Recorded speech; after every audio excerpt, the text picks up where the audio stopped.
tardes. Vamos hoy a dar inicio a un espacio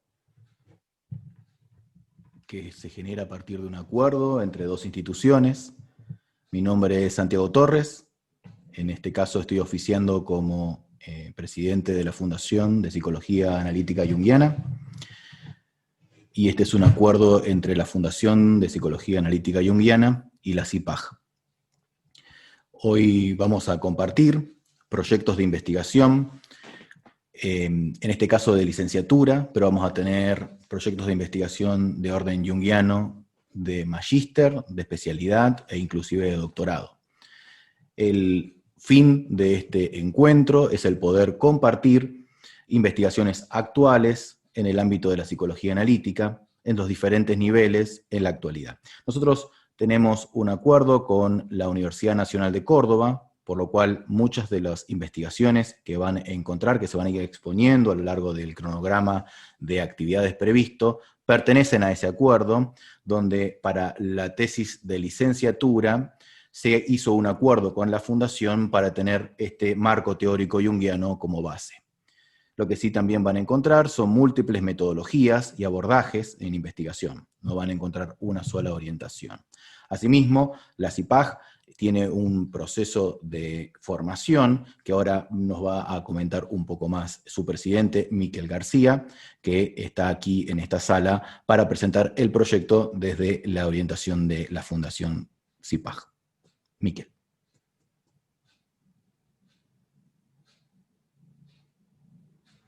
Perdón, no se habilita el audio. A ver, allí. Ahí está. Ahora sí. Bueno, buenas tardes para nosotros y buenos días para vosotros y vosotras. Bien, realmente este es un encuentro muy placentero porque esta posibilidad de que colaboremos dos asociaciones y además en un ámbito de investigación que es uno de los desafíos que muchas veces tenemos también como forma de expandir el pensamiento junguiano y que realmente a veces no se ha tenido demasiado en cuenta, sobre todo para la gente que tenemos una orientación especialmente clínica, ¿no? Entonces, siempre ha habido una cierta dificultad en entrar en el tema de la investigación, pues porque parece que es entrar en la cuantofrenia de los números o de las investigaciones cualitativas, y realmente pues en este proyecto que al final pues entre Santiago y yo pensamos que podría ser un estímulo para todos, pues desde la asociación nuestra, que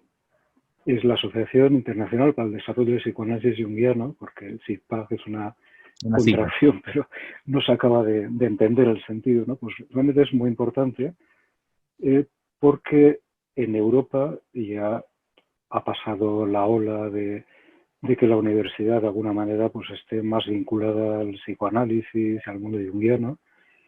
y hay una dificultad especial en la medida que lo cognitivo-conductual va llenando prácticamente todos los ámbitos universitarios, y sin embargo pues es un gusto ver, comprobar que todavía en Latinoamérica hay proyectos de colaboración con universidades, que hay reconocimiento de las sociedades junguianas, y pues es un gusto en ese sentido tener ese frescor para nosotros también, que estamos ya más como dinosaurios a extinguir en Europa. Por eso, bueno, pues realmente este esfuerzo de colaboración yo creo que puede ser muy rico, muy estimulante y especialmente para la asociación nuestra espero que también sea un estímulo para empezar a ver las ventajas que tiene el trabajar desde el punto de vista de la investigación, el acudir a los ámbitos académicos, a los trabajos de publicaciones, en revistas también, y bueno, pues en ese sentido, pues un gusto estar y adelante con el proyecto. Muchísimas gracias. Lo que voy a resaltar, lo de Miquel, es muy importante la investigación, sobre todo para lo junguiano, con el gran riesgo de la visión esotérica con respecto a este marco teórico en los ámbitos académicos, ¿no? nosotros tuvimos que pelear mucho con eso para poder ingresar a la facultad, y esto que plantea Miquel del escenario cognitivo, inclusive lacaniano en particular aquí en Argentina, sigue siendo una realidad. Nosotros somos la excepción, no la regla, y realmente estamos ahí por ahora, ¿no? Es realmente una pelea el espacio de lo junguiano, y la forma de sostenernos es justamente con la investigación. O sea, creo que no podemos dar otra muestra de eficacia y eficiencia en esta sociedad académica actual como está vista que la investigación. Por eso para nosotros es pilar, y bueno, y una colaboración con una institución de reconocimiento internacional como la CIPAG, también es otra forma de crecimiento, también para que nuestros tesistas puedan ver, igual que lo plantea Miquel, digamos, la importancia de la investigación, que no queda también en un papel muerto posteriormente, ¿no? Muchos de los tesistas son docentes universitarios en este momento y comparten los espacios de formación, por lo tanto sus tesis son líneas de investigación que en muchos casos se transforman de licenciatura en especialidad y posteriormente en doctorado, algunos de ellos inclusive en magíster en el medio. O sea que hay un recorrido de investigación, una carrera de la investigación que tiene una potencia muy importante en la actualidad, por lo menos para nuestra institución y para la Universidad Nacional de Córdoba, ¿no? Si les parece bien, entonces voy a presentar a nuestro expositor del día de la fecha. Es el licenciado Tomás Suárez. Él nos va a estar compartiendo su tesis de licenciatura, que está titulada El camino del mestizo, diálogo hermenéutico entre Rodolfo Kusch y Carl Gustav Jung sobre el proceso de la construcción de la identidad latinoamericana. Le voy a abrir el micrófono y le voy a dar la coordinación. En un segundito. Ahí estamos. Bueno, ahora nosotros nos silenciamos y, bueno, antes de que comience el licenciado a hacer su exposición, les comento en principio cómo es la modalidad de trabajo que tenemos prevista para esta exposición. Él va a disertar libremente y sin interrupciones durante un lapso de 1 hora y 20. Posteriormente a ello, se va a abrir un espacio de debate y de preguntas. Las preguntas pueden ir ya siendo colgadas en el chat al mismo tiempo que les surge, sin inconveniente porque no va a molestar al disertante, sino que van a tener un espacio después donde van a ser leídas esas preguntas para hacérselas al disertante. Asimismo, los micrófonos van a poder ser abiertos al finalizar la exposición del disertante, por si alguien quiere hacer su presentación o pregunta a viva voz y de forma directa con el investigador. Asimismo, les pido que cuando hagan estas preguntas sean específicamente puntuales por la cantidad de personas que vamos a estar participando. Ya somos 36 y vamos a seguir aumentando ese número en el transcurso de la exposición para no acaparar la atención en un foco y permitir que se explaye el disertante sobre el punto que sea de interés para el participante. Hecho estas aclaraciones, entonces, ahora sí, los dejo con el licenciado Tomás Suárez. Buenas tardes para todos. Muchísimas gracias, Santiago, por la introducción. Muchas gracias a todos por sumarse a participar de este espacio. Y en primera instancia,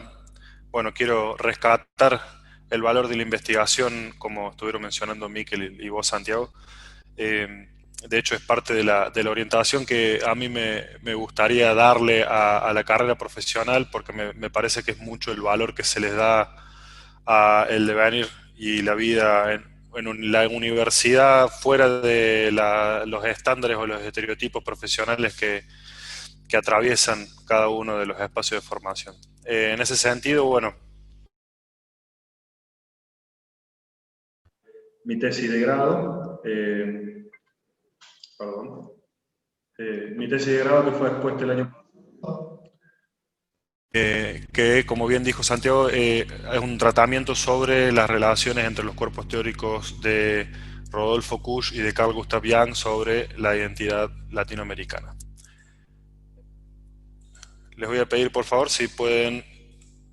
confirmarme que vean la pantalla. ¿Se ve? Buenísimo. Como le dijimos, esto se trata de un diálogo hermenéutico, y la pregunta que da origen a este proyecto de investigación es cuáles son las convergencias y divergencias que existen entre los cuerpos teóricos tanto de Rodolfo Kusch como de Carl Jung respecto de las condiciones de construcción de la identidad en Latinoamérica. A partir de esta pregunta se disparan distintos niveles de objetivos que nosotros planteamos para llevar a cabo el proyecto. En primera instancia, explorar las correlaciones entre estos cuerpos teóricos sobre la construcción de la identidad en Latinoamérica, haciendo foco en sus condiciones y principalmente dándole un marco de tratamiento en lo que es el tratamiento de la alteridad, la relación con lo otro. Por otro lado, también se orienta a contribuir y a difundir el análisis hermenéutico como una herramienta muy valiosa para la psicología que nos permite no solamente la aproximación a un otro, sino el reconocimiento de este otro en tanto un sujeto histórico y no un mero objeto de investigación. A nivel más específico, se plantean 3 objetivos que van a ordenar la línea de la investigación. En primera instancia es identificar puntos de fusión de horizonte entre los cuerpos teóricos. La fusión de horizonte es un concepto propio del diálogo hermenéutico gadameriano que ya vamos a estar explorando y definiendo.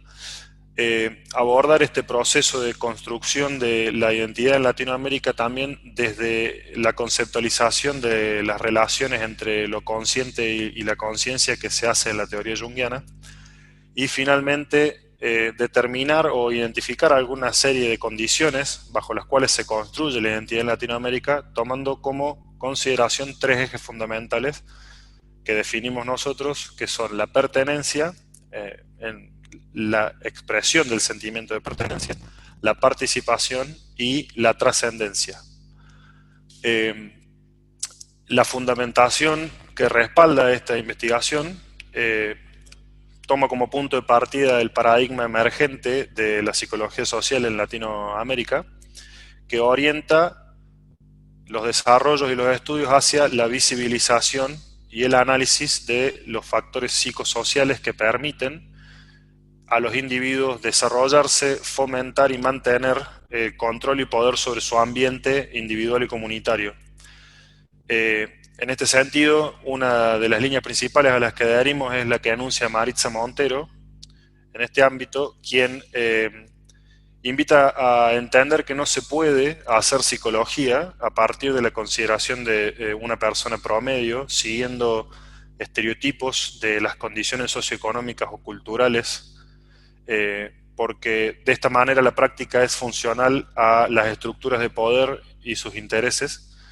sino por el contrario lo que hay que hacer es orientar la práctica del psicólogo hacia el cuestionamiento ético y político de los sentidos que se instalan a nivel de discurso en el marco de la comunidad para justamente evitar que estos factores se invisibilicen bajo la ilusión de neutralidad del criterio científico. Para esto no es solamente necesario dar cuenta del nivel de inserción que tiene la práctica del psicólogo, sino también, y por sobre todas las cosas, de los intereses a lo que históricamente ha respondido esta práctica de la psicología en Latinoamérica. Y en última instancia, esta autora y el paradigma en general emergente de la psicología social invitan a considerar que es muy necesario para el rol del psicólogo actualmente integrar nuevas formas de conocimiento que sean propias y que emerjan de espacios y sectores populares, porque es una cuestión muy importante considerar la violencia con la que uno puede operar en sentido simbólico cuando desde un marco teórico totalmente descontextualizado de la situación que aborda se intenta interpretar al otro. De esta manera, la metodología con la que llevamos adelante nuestro proceso de investigación sobre la identidad latinoamericana elegimos la herramienta del diálogo hermenéutico de Gadamer, que Gadamer describe bien en sus textos de Verdad y Método, volumen 1 y volumen 2, donde lo presenta como una herramienta que permite dar cuenta de las condiciones bajo las cuales se realiza el proceso de comprensión. Esto es, cuando un sujeto en calidad de intérprete se aproxima a una obra, difícilmente pueda llegar al sentido primario de la idea del autor, porque tanto intérprete como autor están posicionados en espacios y en tiempos distintos. Entonces existe una distancia histórica que va a ser determinante en la elaboración de las distintas significaciones sobre la misma idea. Gadamer lo que dice es que esta circunstancia histórica de cada uno de los actores, tanto intérprete como autor, los posiciona dentro de una tradición que atraviesa de formas particulares a cada uno de los sujetos y de donde ellos elaboran sus prejuicios. Una tradición se puede entender como una forma de autoridad o un fundamento de validez que es colectivamente construida y que de alguna manera orienta y coordina todo el proceso de comprensión de los sujetos en el sentido de cómo es que se aproximan y conciben el mundo circundante. De esta forma, solo se puede, en la palabra de Gadamer, llegar a un proceso de comprensión histórica si el sujeto es capaz de comprender los límites de su propia comprensión, valga la redundancia, en el sentido de poder ser capaz de hacer un doble juego. En primera instancia, suspender la pretensión de validez o de verdad que tienen sus prejuicios y, por el otro lado, poder reconocer la verdad del otro como igualmente válida a la suya y equivalente a la propia, digamos, del intérprete, y en este acto reconocer al otro como sujeto histórico. De esta forma, delimitando los horizontes de comprensión, se puede llegar a percibir y caer en la cuenta de la distancia histórica que hablábamos anteriormente. ¿Qué es un horizonte para Gadamer? Para darle mayor peso al concepto. Un horizonte es todo lo que entra en el ámbito de visión y que encierra todo lo visible desde un punto. Esto lo que nos habla es de un posicionamiento y puntualmente del posicionamiento que el intérprete tiene no frente a la idea del autor, sino frente a su propia tradición, porque es desde ese posicionamiento desde donde va a elaborar sus prejuicios. A través de la delimitación de estos horizontes y de la comprensión de que uno está en situación hermenéutica y generando una interpretación desde una distancia histórica, uno puede acceder a estos puntos de fusión de horizontes que lo que nos hablan es de la resolución de la tensión entre el presente del intérprete y el pasado del autor en un sentido consciente. Y esto es, para Gadamer, la ampliación histórica de la conciencia, porque comprender no es el simple acto de interpretar desde la verdad de uno en su idea, sino abrazar la verdad del otro como igualmente válida. Esto nos va a poner en una situación de tener presente de que la verdad de lo dicho es siempre situado y es siempre parcial, porque está sujeto a un contexto histórico. De esta manera nosotros, a partir de esta metodología, para poder llevar adelante nuestro diálogo, fue necesario definir cuáles son las condiciones de comprensión desde las cuales nosotros partimos como intérprete, en este caso. Y elegimos 3 puntos fundamentales. Primero, definir el escenario de diálogo. Luego, circunscribir nuestro entendimiento respecto del concepto de identidad. Y por último, proponer los ejes de discusión sobre los cuales se va a dialogar en torno al escenario definido. El escenario, como bien mencionamos al principio en el título, es el proceso de la conquista y colonización de Latinoamérica. Nosotros partimos de una concepción de este fenómeno no como históricamente se lo ha mencionado como el encuentro entre dos mundos o el descubrimiento de un continente, sino que se tiene que tener varias visiones sobre esto. En primera instancia como un fenómeno geopolítico que está orientado hacia el vaciamiento de los recursos naturales y minerales de un territorio, y en segunda instancia como un fenómeno psicosocial que se funda principalmente en la naturalización de una relación de dominación política, cultural y social que tiene como condición de éxito la colonización del imaginario de las comunidades nativas. Y hablamos de fenómeno psicosocial porque parte de esta colonización del imaginario tiene, en primera instancia, como condición necesaria la represión sistemática de las creencias religiosas y las prácticas culturales de las comunidades, y en segunda instancia y en segundo momento la imposición de una lógica colonial y de un sistema de pensamiento propio del conquistador, que tiene como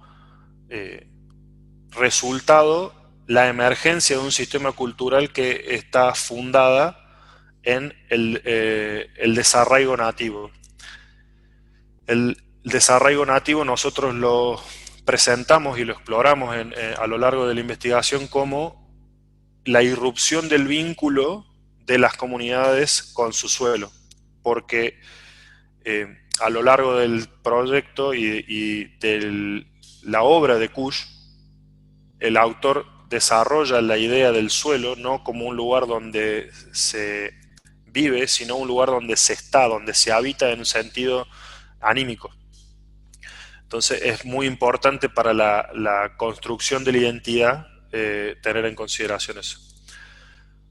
Por otro lado, respecto de lo que es el tratamiento del concepto de la identidad, nosotros partimos de un enfoque culturalista para abordarlo, donde se propone que la identidad se construye a partir de la interacción y el interreconocimiento del sujeto con el otro, es decir, del sujeto con su comunidad. Y por ende,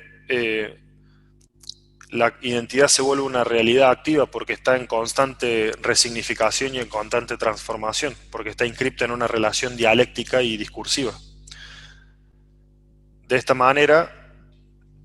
a través de esta dialéctica discursiva se ponen en juego distintas estrategias identitarias, un concepto propio de Denis Kuche que tomamos para el trabajo, a donde habla de los recursos simbólicos que tienen los sujetos y que están disponibles en la medida y de acuerdo a la posición que el grupo ocupa en el entramado de estructuras de poder de una comunidad,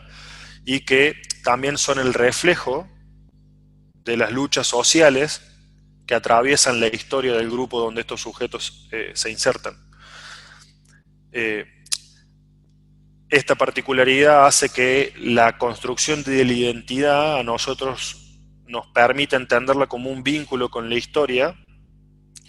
y que nos permita entenderla también como un estado de conciencia, ya que es una construcción colectiva y da cuenta de un sentimiento más o menos explícito de cómo los sujetos pertenecen y se insertan y participan dentro de un grupo que les da origen y, sobre todo, orientan su accionar en consecuencia. Finalmente, los ejes que nosotros tratamos de discusión, partimos de la correspondencia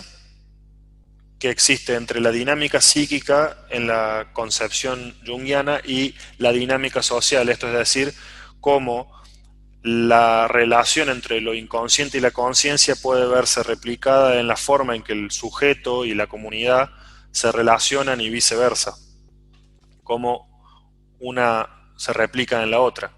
A partir del entendimiento de esta correspondencia entre las dinámicas, abordamos la oposición teórica que Kusch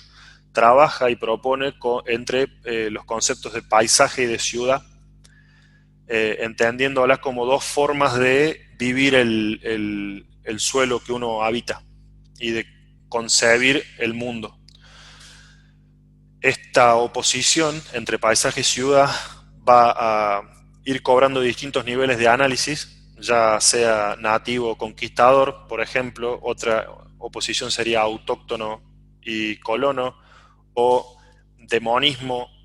y luminosidad, que son características que definen en esencia la percepción que el sujeto tiene de estas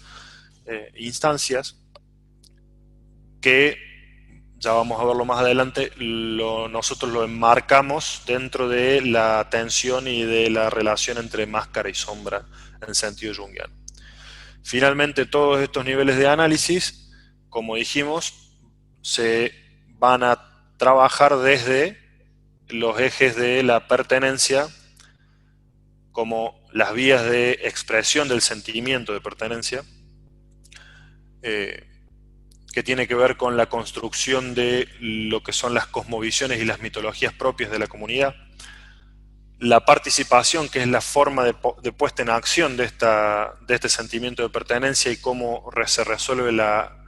dinámica y la tensión entre lo inconsciente y la conciencia, y por último la trascendencia, que es cuáles son las vías y disponibilidades que hay para la resolución de esta tensión y la asimilación de lo negado en términos de posicionamiento frente a lo inconsciente. A partir de haber definido ese concepto y ese contexto, nosotros ya en situación de diálogo hemos podido entender que principalmente la fusión de horizontes entre estos dos autores se da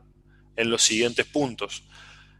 tomando como eje principal la relación entre lo inconsciente y la conciencia. Se hace llamativamente importante la consideración de lo determinante que es el vínculo con el suelo para la forma de no solamente relacionarse con el mundo, sino concebirlo y también entender cuál es la concepción del sujeto. Estamos hablando siempre de que ambos autores comparten una concepción social, digamos así, por decir, de los sujetos. En este sentido, tomando como punto de partida las relaciones entre lo inconsciente y lo consciente, vemos cómo la forma en la que los sujetos habitan y vivencian su suelo, es decir, se relacionan con lo inconsciente colectivo en última instancia, va a dar como resultado la construcción colectiva de sistemas de valoración psíquicas,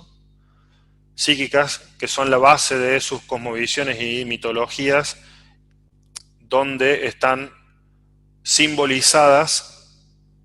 sus formas de vivir las experiencias arquetípicas. De esta manera, también esta construcción colectiva de sistemas de valoración es lo que permite a los sujetos acceder a distintos tipos de recursos y estrategias para asimilar lo negado de su historia. En este caso es la tramitación del pasado, como lo entendemos nosotros en sentido histórico. A partir de el interjuego entre estos 4 instancias principales, nosotros vamos identificando las convergencias que se plantean en ambos cuerpos teóricos, partiendo de la base de que Kusch sostiene que el paisaje, y lo describe, con características muy similares al inconsciente colectivo junguiano. Él dice textualmente que el paisaje es el reservorio de toda posibilidad y que escapa a la realidad definitoria de la palabra. En ese sentido, el sujeto se desprende del paisaje y emerge como una de las tantas posibilidades, porque bien podría haber sido un árbol. Nosotros relacionamos esa idea de la relación entre el paisaje y la emergencia del sujeto con la forma en la que Jung describe en algún punto la emergencia de la conciencia desde lo inconsciente colectivo. Y la posición que el sujeto tome frente al paisaje nos habla del posicionamiento que la conciencia toma o asume con respecto a lo inconsciente colectivo, y que nos pone en línea de discusión del grado de diferenciación de las conciencias. En este tema, Jung hace una mención diciendo de que de acuerdo al nivel de diferenciación podemos estar hablando de un psiquismo tipo primitivo o de un psiquismo más moderno, de una conciencia más diferenciada. Esencialmente lo que nos habla es de 2 actitudes psíquicas, y Kusch toma estas actitudes psíquicas para definir 2 tipos de sujetos totalmente distintos, que son el nativo americano en su concepción y el nativo europeo, el que describe como el colono. El nativo americano tiene una forma de vivenciar el mundo que es netamente afectiva, y por eso inscribe su vida en la pertenencia al paisaje y en la emulación de lo vegetal como forma de permanecer y de grabar su identidad colectiva. nosotros a través de esto entendemos que hay un nivel de indiferenciación muy marcado, porque la vida de la comunidad se manifiesta y se pone en una acción a través de la participación mística, y es una forma de existencia inconsciente, va a proponer el lado junguiano. Por otro lado, en tanto que es afectiva, es netamente ambivalente. Por otro lado, y a diferencia, Kush plantea que el sujeto, en este caso concebido como el europeo colono, es un tipo de sujeto netamente emprendedor, que se ha diferenciado del ambiente y a través del discurso opera de forma de transformarlo a su imagen y semejanza o a su necesidad, para poder así instaurar una relación de sujeto y objeto con el mundo, para poder dominar la realidad y crear una cosmovisión o una ficción, va a decir Kush, desde donde concibe el mundo. Como mencionamos, a nivel de lo que es cosmovisiones, la diferencia radica básicamente en cómo la actitud psíquica o el posicionamiento frente a lo inconsciente colectivo determina la manera en que las comunidades simbolizan sus experiencias arquetipales. Y hay un tratamiento muy especial que Kush hace de la imagen de Quetzalcóatl, que es la serpiente emplumada maya, a donde la define como un símbolo mestizo, porque dadas las características del psiquismo nativo, en sus palabras como uno mismo con el paisaje, no pueden diferenciar o crear un símbolo que unifique. Entonces unen la serpiente y la pluma como una forma de poder compatibilizar el cielo y la tierra. Él habla de que la forma de simbolizar de los mestizos, por esta característica, es un mestizaje mental, que a diferencia de la forma o de la impronta del colono, que está diferenciada por la acción unilateral de la conciencia, porque ya está diferenciada, va a tender por un lado, la nativa a operar en dicotomía, que quiere decir que los opuestos pueden ser complementarios, y por otro lado el nativo europeo, por esta cuestión de la acción unilateral de la conciencia, opera por oposición, porque una cosa no puede ser la otra, porque el sujeto no puede ser el objeto, digamos, en cierta medida. Se sigue desarrollando y se aborda la idea del demonismo como una de las características principales del paisaje kushiano, que es esta sensación de lo demoníaco que lo envuelve, en tanto trasciende cualquier realidad o expectativa del sujeto, y el sujeto está la persona y la comunidad está sujeta a la voluntad del paisaje. Entonces tiene una característica mágica el paisaje en América. Frente a esto, Kush dice que el europeo, en su encuentro con América, inicia su experiencia de lo ininteligible, porque no puede definir acabadamente el territorio al que ha llegado, digamos. Por eso necesita la imposición de esta lógica discursiva que transforme el ambiente y el territorio de manera tal que emule el territorio europeo, a donde su lógica tiene validez, porque desde donde tiene origen. Al transformar el terreno se instaura la ciudad,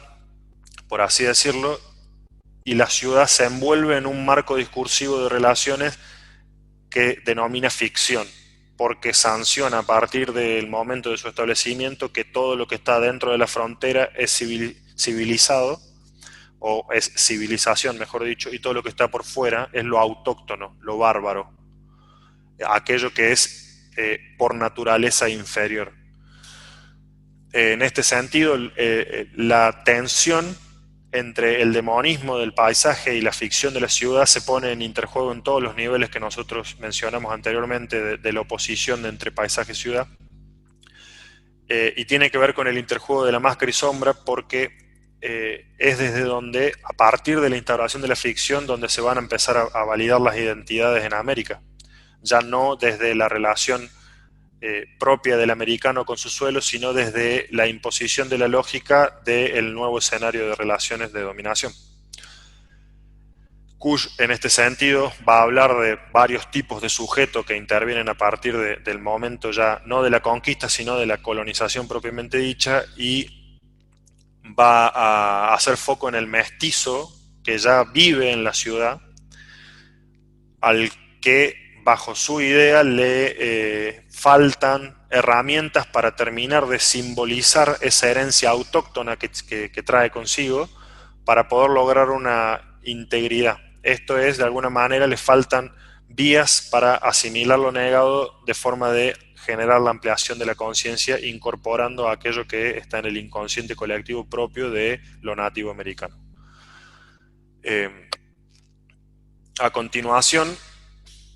nosotros tomamos distintos tipos de sujetos que Kush va mencionando en su obra y lo fuimos desglosando en base a los 3 ejes que mencionamos. Cuando desarrollamos en esta investigación lo que es pertenencia, trabajamos principalmente la relación del inconsciente con la conciencia, la cuestión de los arquetipos y cómo la experiencia arquetipal se relaciona con la construcción de los sistemas de valoración psíquica. Abordamos todo el proceso de cómo es la construcción de los símbolos y las distintas características. En lo que es la participación, trabajamos puntualmente conceptos de máscara y sombra para ver cómo es la dinámica, cómo en la dinámica del sujeto con su comunidad se da lugar a la construcción de diferentes máscaras y cómo la sombra tiene, por un lado, la sombra propia de la ficción, en el caso, por ejemplo, del mestizo, y también la sombra propia de esa herencia autóctona que él trae inscripta en su cuerpo. Por último, la instancia de trascendencia nosotros la entendimos como la forma de acceder y relacionarse con el pasado y trabajamos los conceptos de función trascendente, sí mismo, y también fortalecemos el análisis a partir del ejemplo del mito del héroe solar. En este caso tenemos 4 tipos de sujetos distintos, el nativo, el colono, el autóctono y el mestizo, donde entre el primero y el segundo, entre nativo y colono, hay un momento de la historia que es el proceso de conquista, y después colono, autóctono y mestizo tienen que ver con otro momento que ya es la colonización. Como dijimos anteriormente, el nativo se caracteriza por una forma de vinculación con el mundo, con el suelo y con la comunidad que es totalmente indiferenciada. Entonces, la forma en que expresa su pertenencia es netamente afectiva y por ende ambivalente. Esta participación o forma de participación indiferenciada de lo colectivo hace que su vida esté inscripta en el paisaje. Kush va a decir está inscripta en lo vegetal. Como dijimos, lo vegetal tiene las características del inconsciente colectivo, esto es equivalente al paisaje. Y la forma en la que a través de esta participación se llega a la asimilación de lo negado tiene que ver con prácticas rituales, a donde de común acuerdo el colectivo autoriza a una persona, que en este caso vendría a ser como la figura del chamán o el jefe tribal, a diferenciarse para poder dar la posibilidad de que la comunidad o el colectivo experimente lo individual, pero con un sentido netamente de compensación psíquica, pero porque lo requiere, porque cada vez que experimenta algo como fenómeno que le sugiere que está a punto de diferenciarse del paisaje o de perder el vínculo con la tierra, lo experimenta como una crisis vital. Entonces, solamente a partir del consenso colectivo y la autorización de esta persona, que es en términos junguianos la personalidad chamana, se logra esta experiencia de la individualidad y como el equilibrio del colectivo. Por otro lado, respecto a lo que es la figura del colono, ya por su origen tiene un posicionamiento frente al mundo que es netamente intelectual y que nos habla de una conciencia diferenciada, que opera por oposición, es decir, que en algún punto genera una unilateralización de la acción, y como toma este punto de partida, la participación que hace en sociedad siempre es antinómica, siempre es trabajando desde la oposición. Esto da el origen a la construcción de la ficción, y es dentro de la ficción a donde, digamos, más estable y consolidado se encuentra. De esta manera, la forma de vincularse con el pasado es netamente a través de la conciencia, netamente a través de la interpretación del pasado desde la posición del presente, sin reparación en el vínculo histórico, mucho menos en la consideración del vínculo histórico del conquistado. Y lo que propone Kusch es que, en este sentido, la instancia a la cual debería, podemos decirlo, se invita a esta forma de pensamiento colonial para asimilar lo negado, es el tratamiento y la aceptación de su propia barbarie, porque la mención que hace es que en nombre de la impronta civilizatoria se cometían mayores barbaries o barbaridades en realidad que las propias conductas de los pueblos conquistados, y que en toda esta situación de la ponderación de la lógica civilizatoria se han cometido atrocidades, y principalmente en todo lo que es la lógica colonial europea en general. Por otro lado, ya con la integración de la ciudad y la delimitación de su frontera, se altera el espacio geográfico, y a partir de ese momento lo que está dentro de las fronteras, como dije antes, es ciudad, es civilización, y lo que está por fuera pasa a ser lo autóctono. El nombramiento de lo autóctono es una atribución de identidad que se hace arbitrariamente, y donde el sujeto que asume esa identidad no tiene voz ni voto ni forma de participar de esa nominación, porque está sujeta a una estructura de dominación y de poder. Lo autóctono pasa a ser una característica que aglutina todo lo que compone lo americano, que está fuera de los polos coloniales, y que en primera instancia invisibiliza toda la heterogeneidad y la diversidad cultural nativa de América, y por otro lado lo que hace es separar y diferenciar al sujeto de su suelo, porque ya la categoría de autóctono irrumpe el vínculo del nativo con el suelo. En el caso del autóctono, Kusch hace un análisis de aquellos sujetos nativos que quedaron atrapados en la lógica, pero que no pueden participar ni de la ciudad por su condición de autóctonos, y ya no pueden volver a indiferenciarse, porque la situación aquí es la siguiente. Cuando sobrevienen estas crisis de identidad, Jung va a decir que se pueden hacer regresiones a nivel de psiquismo, pero que implica regresionar a un estado anterior, pero eso supone que ya la conciencia está diferenciada. En este caso, el autóctono vive como una crisis sumamente existencial el hecho de no poder volver a su comunidad de origen, porque su comunidad de origen ya no lo reconoce como uno, ya no lo reconoce como una parte del todo. ¿Por qué? Porque fue capturado y sujeto a una lógica lingüística distinta, a una lógica discursiva que lo nombró de otra manera. Entonces, ante esta situación, el autóctono proyecta, va a decir Kusch, un odio irracional contra la ciudad. Y dice que, en sus palabras, es donde va a habitar ahí donde campea y tiene origen el malón, frente a la ciudad. Y va a ser el objeto, principalmente el chivo expiatorio, de toda la proyección que la ficción de la ciudad, es decir, la lógica civilizatoria, va a hacer para autojustificarse. No solamente autojustificarse en su posición de dominación, sino autojustificarse en su necesidad de cometer barbaridades, de responder hostilmente.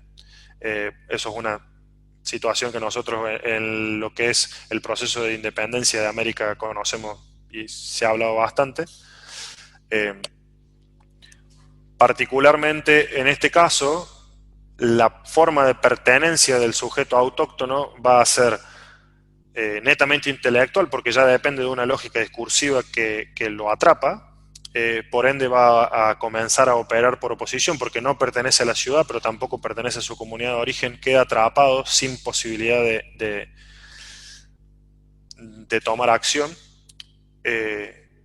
Por eso decimos que es una diferenciación forzada, y la forma de insertarse a la ficción de la ciudad es indirecta, porque la ciudad solamente lo necesita como chivo expiatorio y que permanezca fuera. Y la forma de tramitar toda esta situación histórica y la asimilación de lo negado tiene que hacerse por vía consciente y un tratamiento muy puntual, que es el tratamiento consciente del desarraigo, de esta experiencia de desarraigo que es la desconexión de su suelo. Por otro lado, está el caso del mestizo,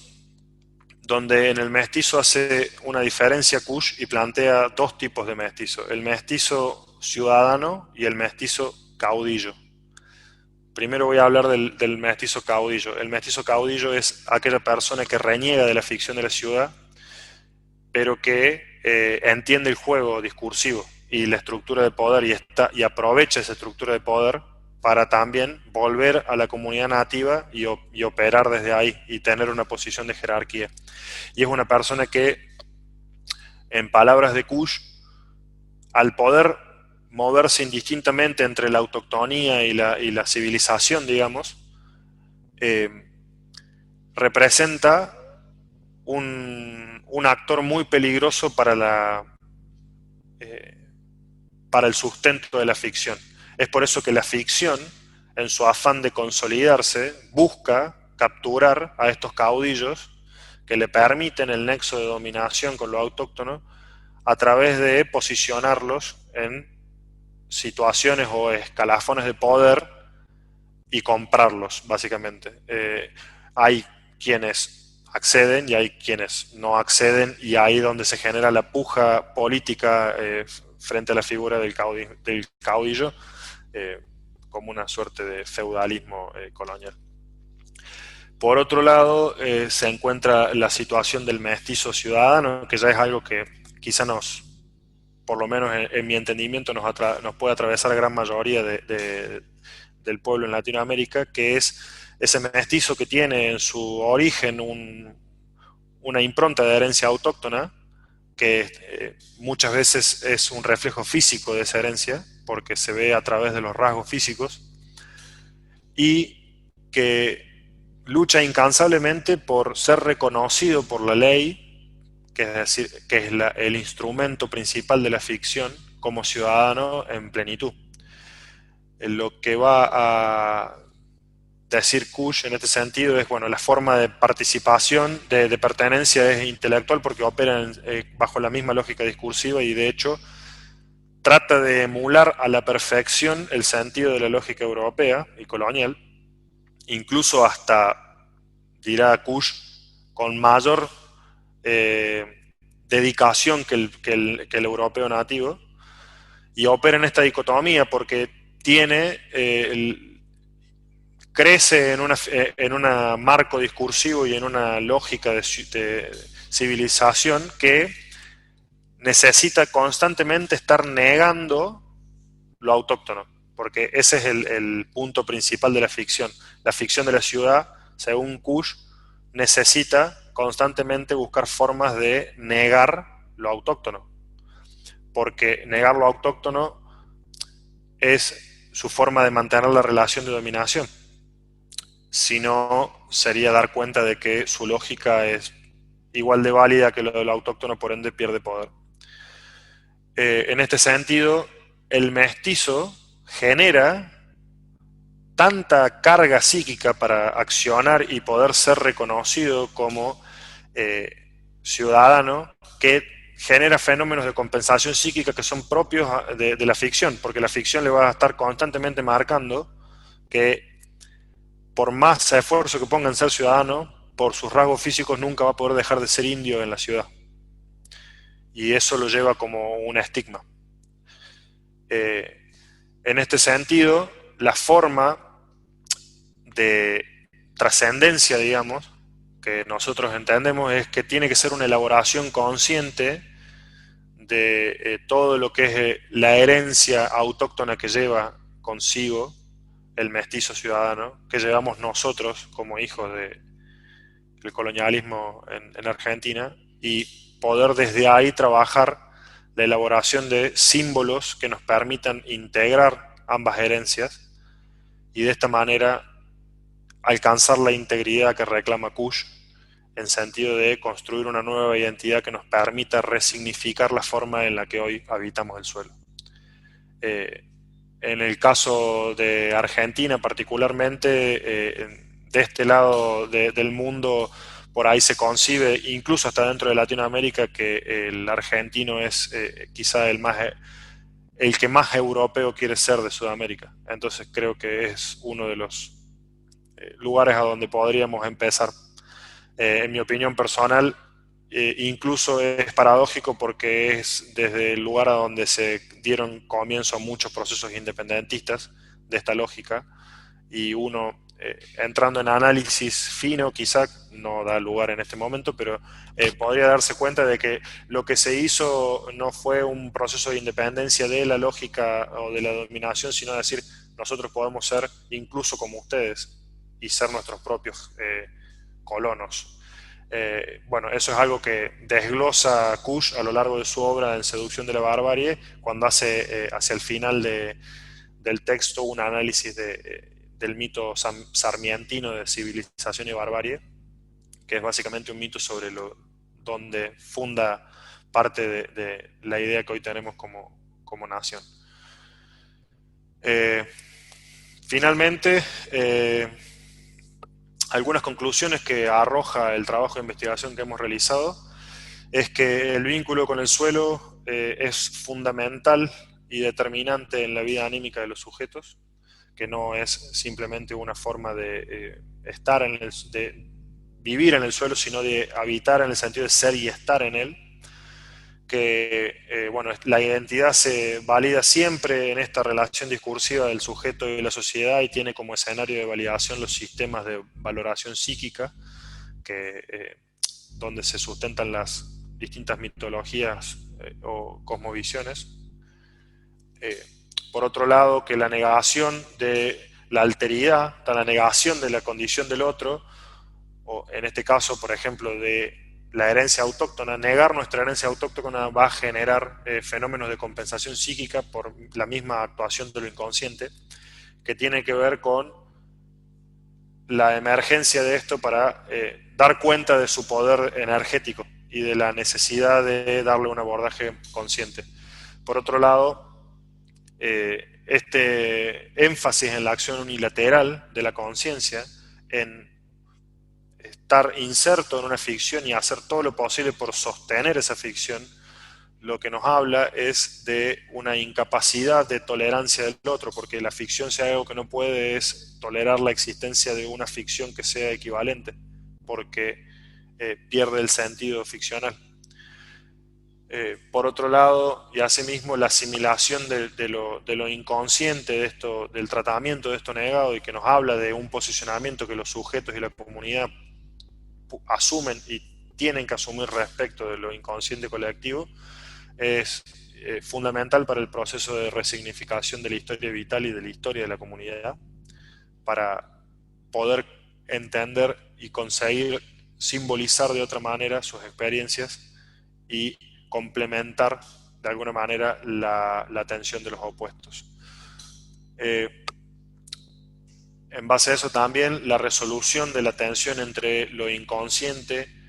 y la conciencia nos permite entender que pertenencia, participación y trascendencia no son conceptos que se puedan tomar individualmente y por separado, sino que constituyen una tríada que nos hablan de la vinculación con el suelo, las relaciones que los sujetos establecen con su comunidad a través de este vínculo con el suelo, y de cómo esa relación los lleva a acceder o vivenciar su historia y su conexión con lo ancestral. Finalmente, la estructura que esta triada de participación, pertenencia y trascendencia asuma tiene que ver con la actitud psíquica con la que uno se posicione frente a lo inconsciente colectivo. Y en este sentido puede ser de dos vías, nosotros entendemos. Una es inconsciente, indiferenciada y ambivalente, o consciente, diferenciada y unilateral. Lo que nosotros también entendemos como importante de resaltar es que cuando uno refuerza la acción unilateral ante la presencia de un otro que lo cuestiona, la primera respuesta siempre va a ser la hostilidad, porque es la intolerancia de soportar una idea que cuestione la validez del prejuicio propio. Finalmente, algunas reflexiones finales que nos deja el trabajo es que no hubiese sido posible avanzar sobre ninguno de los objetivos que nos propusimos al comienzo sin haber elegido como herramienta el diálogo hermenéutico para esta investigación, ya que, como vimos anteriormente y al principio, lo que se propone es que logremos una comprensión en sentido histórico, y esto tiene que ver con la ampliación de la conciencia, digamos, es de alguna manera buscar herramientas a través del reconocimiento del otro para poder asimilar lo negado de nuestro propio posicionamiento frente a lo inconsciente. Asimismo, la ampliación de horizontes o la fusión de horizontes como idea tiene una íntima relación con el proceso de asimilación inconsciente y la función trascendente en la teoría junguiana. Por otra parte, reconocer las condiciones de comprensión que el intérprete tiene y desde dónde aborda un texto nos interpela como psicólogos, porque nosotros trabajamos con la palabra del otro es nuestro nexo de trabajo y es el nexo que el otro nos invita para conectarnos con su historia vital. Por ende, tenemos que abordarlo en calidad de sujeto histórico y no en calidad de objeto de investigación, porque se pierde el valor afectivo de la historia vital del sujeto. Lo que también nos reclama que la psicología como disciplina tiene que entender que su accionar siempre es situado, es una acción situada y no puede estar descontextualizada de los lugares en donde intenta orientar su práctica. Esto es decir, no se puede hacer psicología de los sectores populares sin incorporar formas de conocimiento del sector popular propio, porque es, si no, una situación de violencia simbólica. Y por otro lado, abordar al otro en forma de objeto, lo que hace es despersonalizar su condición, en detrimento únicamente de validar nuestro criterio como científico, pero no da ningún resultado sobre lo que sería el tratamiento de su historia. Finalmente, quiero compartirles una frase que encontré a lo largo de todo el proyecto y de todo lo que tuve que leer para poder hacer esta investigación, que me marcó, y que es que la psicología no sabe lo que es el bien y el mal en sí, solo los conoce como juicios acerca de las relaciones. Y esto también nos da a entender de que uno no puede abordar el mundo sin hacer un cuestionamiento profundo de la tradición desde donde mira el mundo, porque si no solamente va a haber una sola cara de las cosas.